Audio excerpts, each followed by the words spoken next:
Umlayezo kaMengameli wakulonyaka wosuku lwenkululeko ubugxile kakhulu ezinkingeni ezimbalwa ezibhekene neNingizimu Afrika esikhululekile.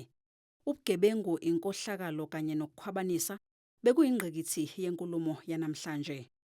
UMengameli uthi ukweba isente nesente lemali esuke yabelwe umphakathi kuwukubukela phansi izethembiso zomqulu wenkululeko, kanti-ke lezi zenzo ziwukujikela umphakathi uqobo. It is to advance human dignity that we continue to act without fear or favor against those who undermine the promise of our freedom.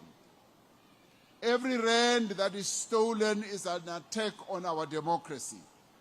Every project that is not completed is a betrayal of a community.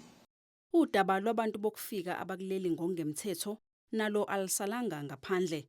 Muva nje sekubonakale impikisho eminingi yabantu baseNingizimu Afrika abalwisana nabantu abakuleli ngokungemthetho.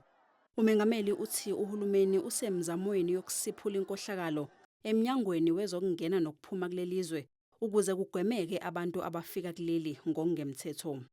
We are clamping down on illegal migration and on businesses that flout the law by hiring undocumented persons at the expense of our citizens.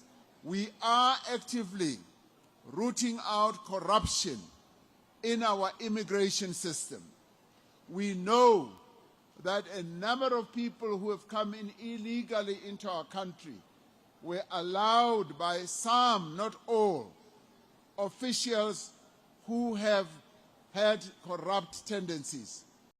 UMengameli uthi inkululeko isho ukuthi abantu kumele bekwazi ukuphila ngale kokwesaba ubugebengu kanye nezenzo zodlame. Uthi njengamanje uhulumeni uzama ukuletha uguquko emnyangweni wezobulungiswa ukuze abantu bawethembe.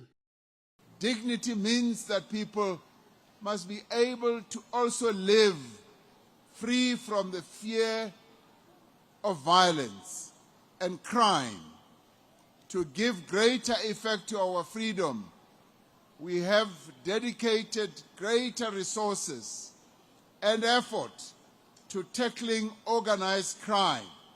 Ukusingathwa komcimbi wenkululeko eFree State kuqhakambisa ingqophamlando yomhlangano owabanjelwa kulesi sifundazwe ngo-1912 ngabaholi ababelwa nohulumeni wencindezelo.